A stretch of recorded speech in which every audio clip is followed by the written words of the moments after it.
This is week 3 of our study in the book of Ruth, chapter 3, as we proceed to come to the understanding how God is interacting with Ruth and Naomi and how his word develops several themes for us to consider in their life journey in the biblical days as well as for us. So as an outline, we want to share with you that this chapter 3 has 18 verses, and we'd like for you to focus on Ruth's redemption that has been assured. And as we read these 18 verses, we see how God has engaged in bringing things to a specific point for his purpose. And so part A covers verses 1 through 5, and that is where mother-in-law Naomi advises Ruth how to approach Boaz. Part B of this chapter covers verses 6 through 15, and we see how the kinsman and the Redeemer relationship is explained and is introduced to us through these verses. And then part C of this chapter 3, verses 16, 17, and 18, Ruth engages in the advice of Naomi, and then she returns back to Naomi. So there's these 3 parts of this chapter that moves us along in the plan that God has for Ruth and ultimately her connection to Boaz. As we try to give you a summary, you'll notice that there's a bold proposal that is introduced to Ruth by Naomi in this chapter. Yeah, if you have an American perspective, you would find this out of order, strange, or unbecoming of a female. But if you're not an American, you possibly can understand the cultural specifics in the Hebrew nation at the time, the Jewish people, of what they needed to do in continuing the family line. And that's where this word kinsman comes in and the word redemption, a redeemer, comes in. And of course it leads into our understanding in the 20th century, 21st century of the Messiah, of course, Jesus Christ. So in a brief summary, Ruth 3, chapter 3, teaches us about the power of faithfulness, of courage, and of hope. Those 3 themes are woven clearly in this chapter. So in the face of uncertainty and societal norms, Ruth and Naomi dared to hope for their redemption, to be back engrafted into a family unit, a solid family unit, because both of them are widows. Remember that. Boaz's reaction to their situation is a wonderful reminder of how God's loving kindness and his willingness to restore us and to redeem us is not just about what Boaz is going to do for Naomi by marrying Ruth, but the bigger picture, and always the most important picture, is how God has shared with us through many aspects his loving kindness and his willingness to restore us, no matter how far we've separated from him, how far we've moved away from him, how long we've stayed in our own Moab. He's willing to restore us back into the family fold, listen to this, and then redeem us to what he still had planned for us. This is a gracious and generous God. In this chapter, we are encouraged to have faith and to take sometimes bold actions, even when we face seemingly insurmountable odds. Things just doesn't look like it's going to work for us. Things are lining up against us. Lots of doors are closed. However, if we take the example of these 2 women, Ruth and Naomi, to still go forward in hope that there was an opportunity to be restored and redeemed, we will receive the same marvelous results that they received in this part of our narrative. Verses 1 through 5, we find Naomi has a plan, and in her wisdom and concern for Ruth's future, not for hers. Remember, she's already accepted the fact that she probably won't be remarried, but Ruth has this opportunity. Coming from Moab, coming back with her, she's looking out for Ruth's future. Let's elevate our mind right here. And she comes up with a plan for Ruth to approach brother Boaz, who really is their kinsman redeemer. And this is going to be taking place at the threshing floor. The threshing floor, I need for you to look that up so you can see where, in agriculture terms, these people are doing their harvesting, and then they're pulling up the grain, and then they have to thresh it out so it can turn out to be what they can make these flour into different kinds of products. And this is where it's happening, at the threshing floor. And Ruth agrees to follow her mother-in-law Naomi's suggestion. Sometimes many of our contemporary family members are not willing to listen to an elder's advice and suggestions, and unfortunately that just brings another disconnect that the enemy wants. But let us try to remind ourselves that we were once at that stage of uncertainty, unknowing, and just thinking we could go and travel and do things on our own, and that's obviously what God would like for us to do. But still, girded under the understanding that there is someone who looks out for us and may be our kinsman, a family member, a friend that wants the best for us. Let's never forget that we don't need to be connected to a family. And that's what we're seeing here. Ruth is being instructed by Naomi, who's looking out for her future. And then we move to verses 6 through 9, where Ruth is at the threshing floor. Ruth does as her mother-in-law Naomi is instructed her.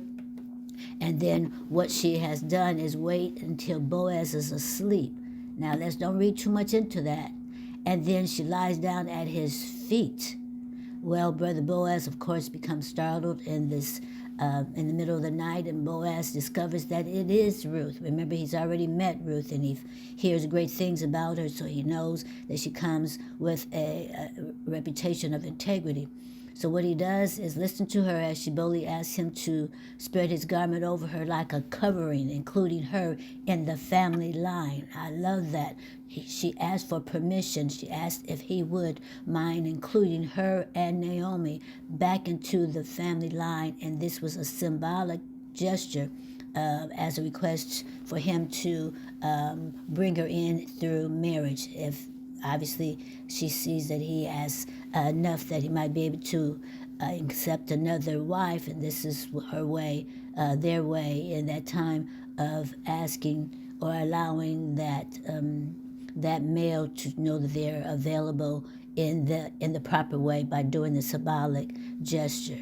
That's that again, not from an American perspective, but there's some customs that are held up in other parts of the world where there is a ritual or a process. You don't just meet someone on the online and then say let's hook up. No, you get together with some proper rituals, and in these family traditions, it just unites the family together. And this is what was done in these verses. I love it.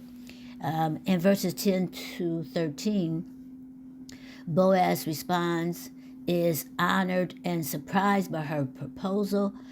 He acknowledges her integrity and kindness. She didn't just walk up on him and try to hook him and connive her way. So he promised to do what he can do as she is requested. However, he shares with her that he knows he is not the closest relative that has this opportunity to bring in Naomi, invariably bringing in her in too. So he shares with her, I appreciate that, but I shall speak to the closer relative and give him and let him know he has the first right as a kinsman redeemer, if that's what he chooses to do.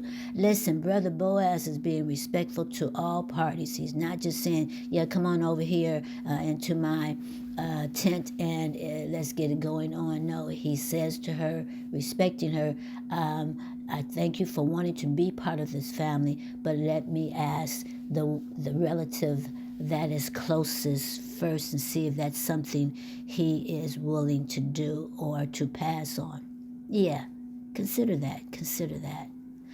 So we move on to verses 14 through 18, and here is the promise that has been raised. Brother Boaz and Ruth part ways before dawn to avoid any appearance of scandal because they haven't done anything. Boaz sends Ruth back to Naomi with 6 measures of barley as a sign of his commitment that if it is possible, he will fulfill this promise. So Brother Boaz respected her, did not go and approach her unscrupulously, no scandal rises, and then still gives her something to provide for her and Sister Naomi because they're both widows. And then finally, we see that this is a turning point in this narrative of the book of Ruth.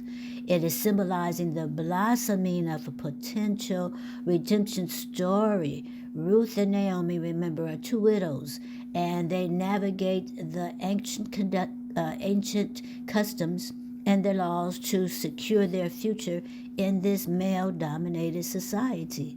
This chapter shows the transformational power of faithfulness. Get it? Do you get it? And courage, setting the stage for this story of redemption that we're going to read about in this last chapter 4, but it also leads up to the bigger picture, as we shared before, how God has allowed Jesus to come in and be that near kinsman. He's our elder brother. We're going to be inherited through all that he gives to us because we're grafted into this family of Christ when we accept him as our Savior, our Redeemer. Don't you just love this narrative storyline? Yeah, I trust that you do. Lots for you to think about and for you to consider. One day Ruth's mother-in-law Naomi said to her, "My daughter, should I not seek a resting place for you, that it may be well with you? 2. Now is not Boaz, with whose servant girls you have been working, a relative of ours? In fact, tonight he is winnowing barley on the threshing floor. 3. Therefore wash yourself, put on perfume, and wear your best clothes. Go down to the threshing floor, but do not let the man know you are there until he has finished eating and drinking. 4. When he lies down, note the place where he lies. Then go in and uncover his feet, and lie down, and he will explain to you what you should do." 5. I will do everything you say, Ruth answered. 6. So she went down to the threshing floor and did everything her mother-in-law had instructed her to do. 7. After Boaz had finished eating and drinking and was in good spirits, he went to lie down at the end of the heap of grain. Then Ruth went in secretly, uncovered his feet, and lay down. 8. At midnight, Boaz was startled, turned over, and there lying at his feet was a woman. 9. Who are you? He asked. I am your servant Ruth, she replied. Spread the corner of your garment over me, for you are a kinsman redeemer. 10. Then Boaz said, May the Lord bless you, my daughter. You have shown more kindness now than before, because you have not run after the younger men, whether rich or poor. 11. And now do not be afraid, my daughter. I will do for you whatever you request, since all my fellow townspeople know that you are a woman of noble character. 12. Yes, it is true that I am a kinsman redeemer, but there is a redeemer nearer than I. 13. Stay here tonight, and in the morning, if he wants to redeem you, good. Let him redeem you. But if he does not want to redeem you, as surely as the Lord lives, I will. Now lie here until morning. 14. So she lay down at his feet until morning, but she got up before anyone else could recognize her. Then Boaz said, Do not let it be known that a woman came to the threshing floor. 15. And he told her, Bring the shawl you are wearing and hold it out. When she did so, he shoveled 6 measures of barley into her shawl. Then he went into the city. 16. When Ruth returned to her mother-in-law, Naomi asked her, How did it go, my daughter? Then Ruth told her all that Boaz had done for her.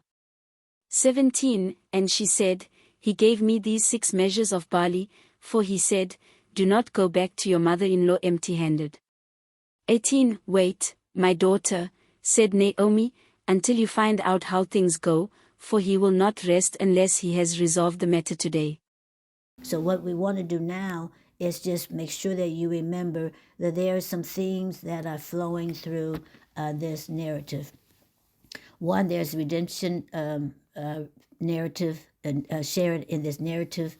This theme shows that there is always a possibility of being redeemed from what was previous to a new life in the future. There's the theme of faithfulness. There is the theme of love and dedication and devotion that is shared by Naomi and Ruth, as well as, of course, what God has done. And then there's the theme of courage. It took a lot for her as a female, young female, not even a Jewish native, a foreigner from Moab, to come in and follow up in this way to approach it, as Naomi has said. And then, of course, there's always the providence of God that's always operating on our behalf. Again, there are 4 topics that are weaved through this as well that can start some discussion with you and your circle of influence. There is a levirate marriage law that said that they could be married if there was the person who was rightfully next in line to do so. You guys remember the story of Leah and Rachel. So there is that marriage law that was still enacted in this part of Judah for Naomi and Ruth. And then there's a topic of humility and respect, and that was demonstrated by Ruth as well as by Naomi, and the respect was definitely shown by her to Boaz, the the master who had all of these workers and people and servants, and she demonstrated servanthood, respect. She didn't just roll up on him and demand to get the job, as well as Boaz had respect for her and even told the workers, remember in chapter 2, to make sure she also is able to glean from what has been planted. And then there's dealing with the circumstances. That is a topic that can be discussed because everyone could and has faced similar situations, but they dealt with it in different ways. That's a topic that might be generated to benefit. Let's see what other ways we could have done some things that we may not have thought of at the time during our circumstantial facing what's going on for us. And then another topic that might be beneficial in your circle of influence is, do you understand God's plan for us and how He allows unexpected situations to shine? Yeah, these are aspects that you wouldn't have thought God shows up, but we see not only does He show up, but He orchestrated it. That's a great discussion that you could have. We do know that the main people involved were Ruth, Naomi, and Boaz, but there's always also those who didn't necessarily have any dialogue. What are those people thinking who are working in the field as well and see Ruth come in and is being blessed by the owner, Boaz? That's a discussion, but they were there and they did have a part in being respected. She didn't take over their area. She didn't try to encroach on their working. So that's something that we need to think about as well. Again, you know that this narrative happened in Bethlehem and specifically on the threshing floor. And so what we wanted to do is to share with you just a bit so that you can understand women in the Bible have always had a place. We are thankful that God has allowed this book of Ruth to be named after her for his interaction and how he developed her storyline to include down the road her lineage and being an ancestor of King David as well as Jesus Christ. So there's some Bible study questions that arises in this part of our study for women in the Bible. Again, we thank God that He inspired these men to let us see the importance so that women can understand we were not just allocated just to be in the household, although that's valued and needed, but that He used women in mighty ways that cannot be erased.